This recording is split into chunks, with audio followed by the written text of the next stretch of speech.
हाँ, कल धनतेरस है ना? कल से हमारा मौन हो जाएगा। तो मैं सभी से आपको एक बात और कहना चाहती हूँ कि आपको दिवाली कैसे मनानी है। अभी आप सुन रहे थे समरंभ, समारंभ और आरंभ। इसको छोड़कर दिवाली मनाना। जितने जीवों को आप अभयदान दे सकते हो।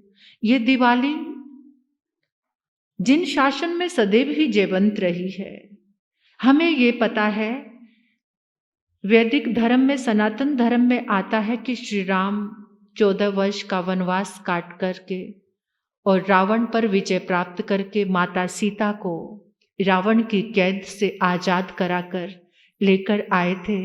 तो अयोध्या वासियों ने घी के दिए जलाए थे। अयोध्या वासियों ने घी के दिए जलाए थे। पहले ये लाइट तो थी नहीं, तो घी के दिए जलाए जाते थे, जिससे एक पॉजिटिव ऊर्जा निकलती थी हमेशा। यहाँ तक कि मैं ये बात आई है तो इतना आपको बताती हूँ कि पहले जब प्रसव होते थे, बच्चे का जन्म होता था, तो जो जन्म देने वाली माँ के कक्ष में देसी घी का दिया जलाया जाता था। उससे बच्चे की आंखों की रोशनी बढ़ती थी। और आज ऐसी लाइट में रखा जाता है तो आज ये आंखों की रोशनी कमजोर होती जाती है। घी के दिए का बहुत बड़ा महत्व है। तो घी के दिए जलाए थे। दीपावली उसी दिन से मनाई गई। राम केवल सनातन धर्म का ही नहीं, बल्कि जैन धर्म का भी आत्मा है। पूरे संसार की, पूरे विश्व की, पूरे भारतवर्ष की आत्मा कोई है तो कौन है? श्री राम। और जहां हमारे 63 शलाका महापुरुषों का वर्णन आता है, वहां पर राम क्या है? क्या है राम? पता? बलदेव। वहां राम बलदेव है, 8वें बलदेव। 8वें बलदेव श्री राम, उनका मोक्ष हुआ। तो राम हमारे, कभी राम की बात आए, कोई साधु संत राम का नाम ले दे, तो ये मत कहना महाराज जी तो सनातन धर्म के गीत गा रहे हैं। ऐसा मत कहना। इन दृष्टियों को थोड़ा विराम दो। राम जैन धर्म की भी आत्मा है। और वो 20वें तीर्थंकर के समय हुए, मुनि सुव्रत स्वामी के समय। यानी तब से दिवाली, ये तो कंफर्मेशन है कि तब से दिवाली। और फिर भगवान महावीर, हमारे प्रभु, कितने हजार वर्ष पहले, 2600 वर्ष पहले प्रभु निर्वाण को प्राप्त हुए। तो फिर हमें दिवाली का एक प्रकाश मिल गया। एक समय राम के समय मिला और अब प्रभु महावीर के समय मिल गया। तो दिवाली पर आप दिए जलाते हैं ना? दिया जलाते हैं? दिया जलाते हैं सभी? कौन सा दिया? दिया। मेरे कहने से एक दिया जला लेना। आप एक दिया जलाओगे मेरे कहने से? दिवाली की शाम अपनी गाड़ी में कुछ मिठाई, कुछ कपड़े रखकर ऐसे एरिया में जाना जो स्लम एरिया आपके हैदराबाद का, उस घर को देख लेना जहां दिया जलाने की हैसियत नहीं है। वहां उन बच्चों को वो मिठाई और वो कपड़े बांट देना। मेरे कहने से इतना सा दिया जला लेना। आप वहां जरूर जाना। सभी से कह रही हूं, जिसकी जितनी सामर्थ्य है उतना ही घी डाल लेना उस दिए में। दिया क्या?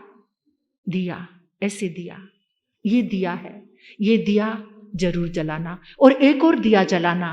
मैं कई दिए बता दूंगी आपको। 4-5 दिए तो ऐसे होते हैं कि जगह जगह पर जलाने बहुत जरूरी हैं। पहले भी प्रेरणा दी थी और आप सभी ने नियम किया था, कोई भी आतिशबाजी मत जलाना। आतिशबाजी लाकर भी मत देना। आप तो सब आयु के उस स्टेज पर हैं, लेकिन फिर भी युवती बहनें भी हमारी बैठी हुई हैं, उनको भी कहना चाहूंगी कि आप कोई भी आतिशबाजी मत, जिससे किसी का जीवन बर्बाद हो, वो काम मत करना। क्योंकि वो आतिशबाजी आकाश में जहां पर भी, किसी पेड़ पर भी जा सकती है, आकाश में भी जा सकती है, किसी पंछी को मार सकती है, किसी को अंधा कर सकती है, किसी के गर्भ को गिरा सकती है। उस आतिशबाजी की आवाज को सुनकर बहुत नुकसान हो सकते हैं। गायें, पशु, पक्षी सब भयभीत होते हैं उन आवाजों को। और आप तो सोचते हैं जितनी तेज आवाज वाली आतिशबाजी हो वो ज्यादा अच्छी है, और खुद का भी नुकसान करती है। इस दिवाली के दिनों में बहुत जगह जगह आग लगती है, इतने लोगों का विनाश, इतनी जीवन लीलाएं नष्ट हो जाती हैं इस आतिशबाजी के कारण। कुछ लोग चलाते चलाते, आतिशबाजी चलाते चलाते उनके हाथ जख्मी हो जाते हैं।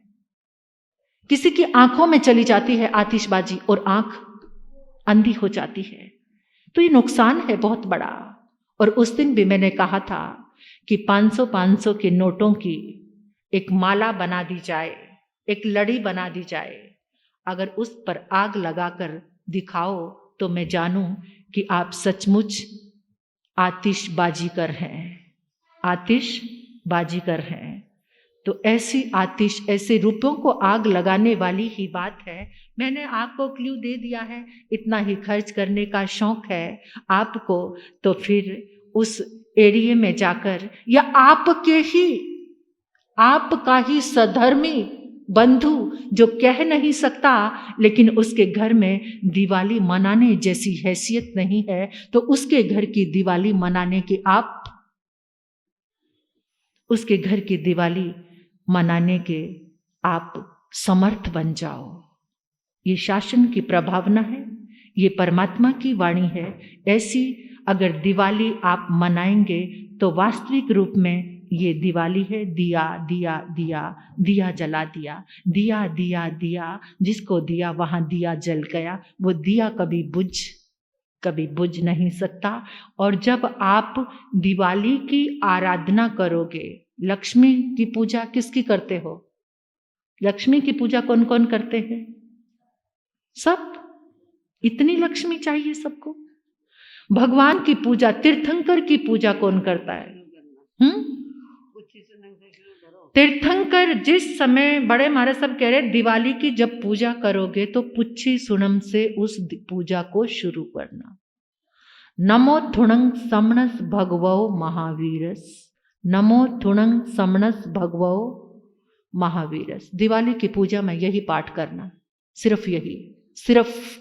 लक्ष्मी प्रसन्न हो जाएगी। लक्ष्मी तो चंचल है, क्या पता आपकी बात माने, आपसे प्रसन्न हो ना हो, लेकिन क्योंकि लक्ष्मी को कहीं बंधना पसंद नहीं है, उसे विचरण करना अच्छा लगता है, घूमते रहना। तो लेकिन तीर्थंकर की ऊर्जा का वहां दिया जलाने ना, लक्ष्मी माता अपने आप ही प्रसन्न हो जाएंगी और वो तुम्हारे घर में ही रहेंगी। तीर्थंकर लक्ष्मी का आह्वान कर लेना, तीर्थंकर लक्ष्मी का आह्वान कर लेना। लक्ष्मी तुम्हारे घर से कभी जाएगी नहीं। इसलिए मिथ्या बातों का पोषण करना छोड़ दो। जिन शासन में जन्मे हो तो दिवाली कुछ अलग ढंग से अब की बार मना लेना। उस परंपराओं से थोड़ा बाहर निकल जाओ, तीर्थंकर आराधना से ये दिवाली आपकी होनी चाहिए। परमात्मा भगवान महावीर की आराधना से अगर तुम्हारी दिवाली संपन्न होगी तो लक्ष्मी तुम्हारे घर रहेगी, जरूर रहेगी। तो ऐसी दिवाली की सबको पूजा करनी है। ये मुझे संदेश देना था आप सभी को कि ऐसे दिवाली मनाना। और ऐसा है हमारा दिवाली का इतिहास। और भी अन्य महापुरुषों के संयोग भी जुड़े हुए हैं, चाहे सिख धर्म में हो, चाहे ये आर्य धर्म में हो, किसी भी धर्म में एक कोई ना कोई दिवाली के साथ संयोग महापुरुषों के जुड़े हुए हैं, जिनकी याद में दिए जलाते हैं, खुशियां मनाते हैं। नए वस्त्र पहनो, कोई मना नहीं है। मिठाई खाओ, मिठाई खिलाओ, कोई मनाई नहीं है। मनाई है हिंसा का व्यापार मत करो, हिंसा का काम मत करो, उसके लिए मनाई है। खुद भी नए वस्त्र पहनो, दूसरों को भी पहनाओ। खुद भी मिठाई खाओ और दूसरों को भी खिलाओ। खुद के घर में भी दिया जलाओ और दूसरे के घर में भी दिया जलाओ। बस यही दिवाली है। और दिवाली भारत का सबसे महत्वपूर्ण त्योहार है। सबसे ज़्यादा अगर दिवाली के आगमन पर सबके वारे न्यारे हो जाते हैं। वणिक लोगों के तो बहुत ज़्यादा, व्यापारियों के तो बहुत ज़्यादा, उनको दिवाली का ही इंतज़ार रहता है। तो इस आत्मा के व्यापार को भी आगे बढ़ाना, बस यही कहना है। ये प्यारी सी दिवाली की आप सभी को हार्दिक हार्दिक शुभकामनाएं हैं, बधाई हैं। और कल हम सब भी मौन में जा रहे हैं, तो आप सभी सहयोग करना, अपनी व्यवस्थाओं को अच्छे से संभालना।